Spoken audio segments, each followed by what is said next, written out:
दोस्तों, आपसे गुजारिश है कि हमारे चैनल को सब्सक्राइब ज़रूर करें और नई आने वाली वीडियो को हासिल करने के लिए बेल आइकन का बटन ज़रूर दबाएं। और अगर आपके पास भी कोई वाक़यात हैं और आप हमें भेजना चाहते हैं तो डिस्क्रिप्शन पे दिए हुए ईमेल एड्रेस पर भेजें। हम आपके वाक़यात को अपनी आवाज़ में लोगों तक पहुंचाएंगे। दोस्तों, मेरा नाम शाहिद है और ये बात है 2007 की। स्कूल की छुट्टियां हुई तो हम सब दोस्तों ने मिलकर फार्म हाउस जाने का प्रोग्राम बनाया। हम तकरीबन 20 से 25 दोस्त थे, लेकिन इन 20 से 25 दोस्तों में मेरे दो बड़े खास दोस्त थे, जिनमें एक का नाम कामरान और दूसरे का नाम रिजवान था। तो हम लोगों ने यह डिसाइड किया कि हम अपनी प्राइवेट गाड़ी से फार्म हाउस जाएंगे, जबकि बाकी के सारे दोस्त बस के थ्रू वहां जाने वाले थे। हमने सोचा वहां जाकर तो हम सब ने एक साथ मिल ही जाना है। ये सोचकर हम तीनों ने अपने लिए एक गाड़ी का बंदोबस्त किया और दोपहर का खाना खा के वक्त के मुताबिक हम रवाना हुए। दोस्तों, ये फार्म हाउस शहर से काफ़ी दूर एक वीराने जंगल में था, जबकि आज भी हमारे यहाँ फार्म हाउस इसी तरह शहर से काफ़ी दूर वीराने में ही होते हैं।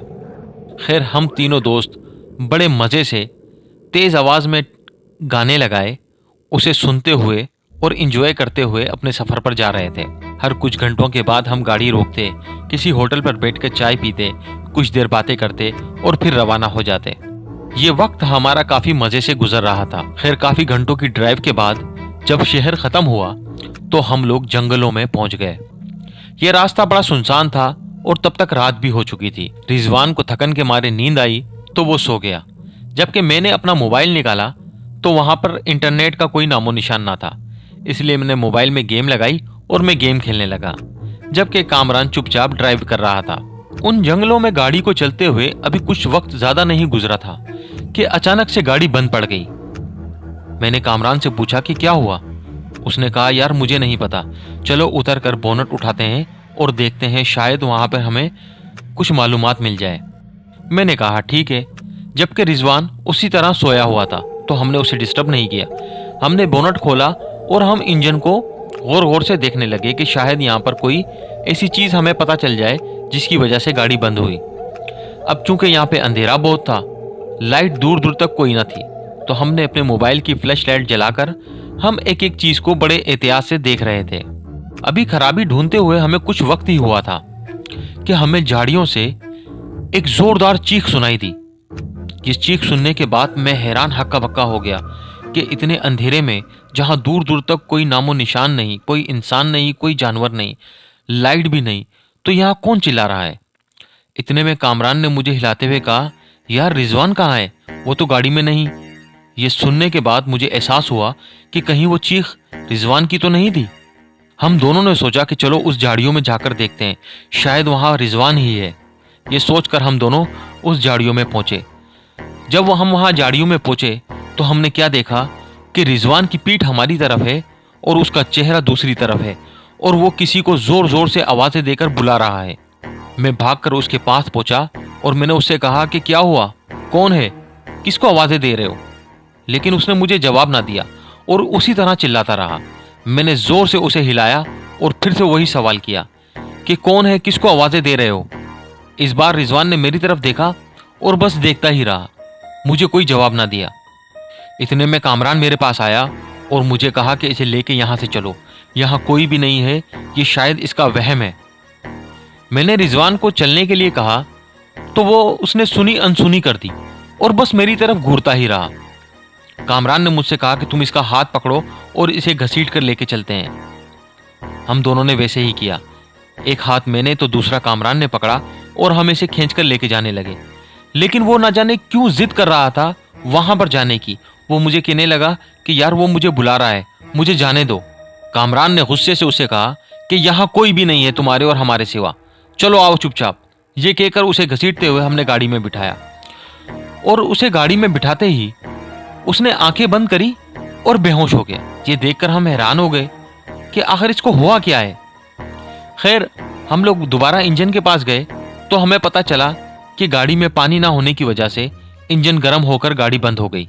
हमारी गाड़ी में पानी की बोतल मौजूद थी तो हमने गाड़ी में पानी डाला और दोबारा स्टार्ट की तो गाड़ी आराम से स्टार्ट हो गई।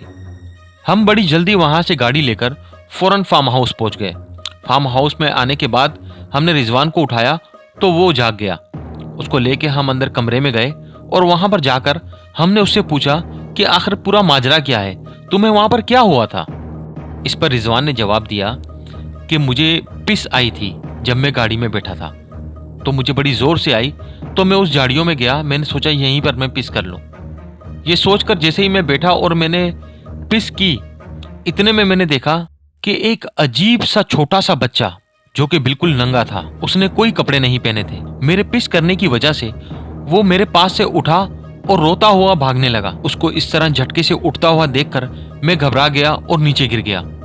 वो बच्चा भागकर पास में एक गहरी झाड़ियां थी, उसके अंदर घुस गया और थोड़ी ही देर के बाद वो बच्चा बाहर निकला और उसके साथ एक लड़की भी थी जिसकी उम्र मुश्किल से 20 से 25 साल के बीच में होगी।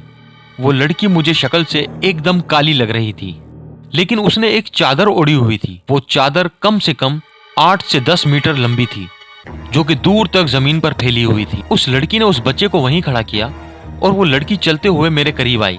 उसके हाथ में एक झाड़ू थी। उसने उस झाड़ू पर 3 बार थूका और वो झाड़ू मेरे मुंह पर जोर से मारी। वो झाड़ू जब मेरे चेहरे पर लगी तो मुझे ऐसा लगा जैसे किसी ने मेरे चेहरे पर तेजाब फेंक दिया है। इसकी वजह से मैं जोर से चिल्लाया।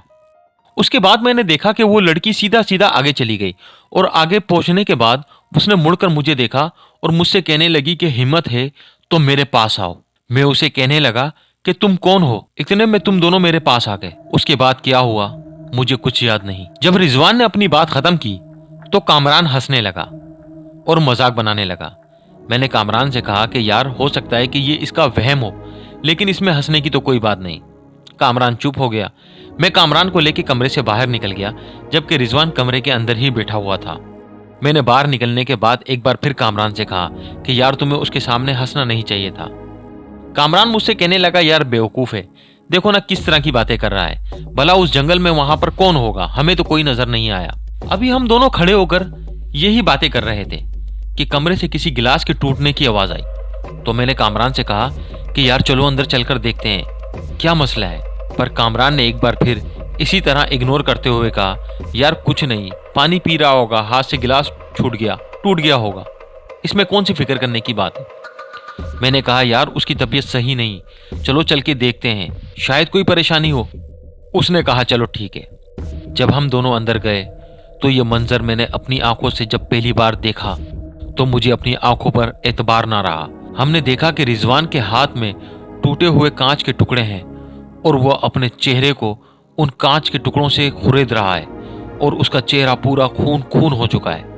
दोस्तों ये मंजर इतना भयानक था कि मैं अभी आपसे जब बता रहा हूं तो मेरे रोंगटे खड़े हो रहे हैं। दोस्तों उसने कांच के टुकड़ों के साथ अपने चेहरे को पूरा फाड़ दिया था। उसके पूरे चेहरे पे जख्म ही जख्म थे, हर जगह से खून ही खून टपक रहा था। बाज जगहें तो उसने इतनी खरोच दी थी उसके चेहरे का गोश्त नजर आना शुरू हो गया था।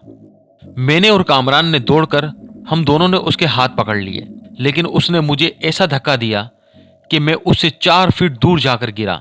अब जो मैंने देखा, ये देखने के बाद मुझे अपनी आंखों पर भरोसा ना रहा, क्योंकि ये मंजर मैंने सिर्फ फिल्मों और ड्रामों में देखा है। रिजवान ने अपने एक हाथ से कामरान को गर्दन से पकड़कर हवा में 2 फीट ऊपर कर दिया है। ये देखने के बाद मेरे रोंगटे खड़े हो गए और मैं चिल्लाने लगा।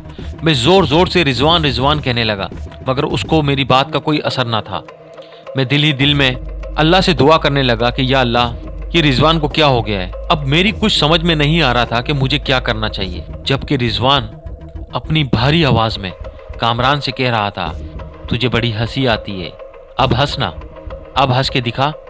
और कामरान जिसका रंग बिल्कुल पीला हो चुका था, उसके हाथ और पैर सुखड़ते जा रहे थे। मेरी कुछ समझ में नहीं आ रहा था। इतने में मुझे कमरे के बाहर से बस की आवाज आई और एक अजीब सा शोर और गुल सुनाई दिया। यह सुनने के बाद मुझे यकीन हो गया कि हमारे बाकी के दोस्त भी आ गए हैं। मैं जल्दी से भागकर कमरे से बाहर गया तो मैंने देखा कि सारे दोस्त एक एक करके बस से उतर रहे हैं। मैंने जल्दी से जाके उन्हें बताया और कमरे में आने के लिए कहा। जब दोबारा मैं कमरे में आया तो मैंने देखा कि कामरान और रिजवान दोनों जमीन पर लेटे हुए हैं, जबकि रिजवान बिल्कुल बेहोश था, लेकिन कामरान अपना गला पकड़े जोर जोर से खांस रहा था। रिजवान के चेहरे की हालत जब दूसरे दोस्तों ने देखी तो वो भी सब घबरा गए। मैंने अभी उनको पूरी बात बताना जरूरी नहीं समझा। हमने जल्दी से रिजवान को गाड़ी में बिठाया और अस्पताल ले गए। अब चूंकि अस्पताल उस गांव से काफी दूर था, जिसके लिए करके हमने अपनी पिकनिक को कैंसिल किया और हम सारा अपना सामान लेकर दोबारा से अपने घर की तरफ रवा दवा हो गए। रिजवान को हमने हॉस्पिटल ले जाकर छोड़ दिया और रिजवान के घर वालों को इतला दी। उस हादसे के बाद रिजवान अक्सर और बेशतर इसी तरह कभी कभार अपने चेहरे को जख्मी करता, जिसको लेकर हर कोई बड़ा परेशान था। रिजवान की यह हालत देखकर रिजवान के अब्बू ने रिजवान को उनके मामू के घर भेज दिया, जो कि एक आलिम थे। काफी अरसा उनके पास रहने के बाद रिजवान की हालत अब पहले से काफी बेहतर थी, पर रिजवान का जहनी तवाज़न अब पहले की तरह ना था। रिजवान के मामू ने हमें सख्ती से मना किया था कि रिजवान के सामने उस रात का जिक्र कभी ना छेड़ना, जिसके लिए करके हमने कभी रिजवान के सामने उस रात का जिक्र नहीं किया। लेकिन दोस्तों, वो रात का किस्सा जब भी हमें याद आता है, आज भी हमारे रोंगटे खड़े हो जाते हैं। वो कौन थी ये किसी को नहीं मालूम। उसने रिजवान के मुंह पर झाड़ू क्यों मारी और उस झाड़ू में क्या था ऐसा जिसको करके रिजवान ने अपने चेहरे को बद से बदतर कर लिया। ये बात एक राज रही जो आज तक एक राज ही है। बस हम दुआ कर सकते हैं कि रिजवान जल्द से जल्द पहले की तरह हो जाए।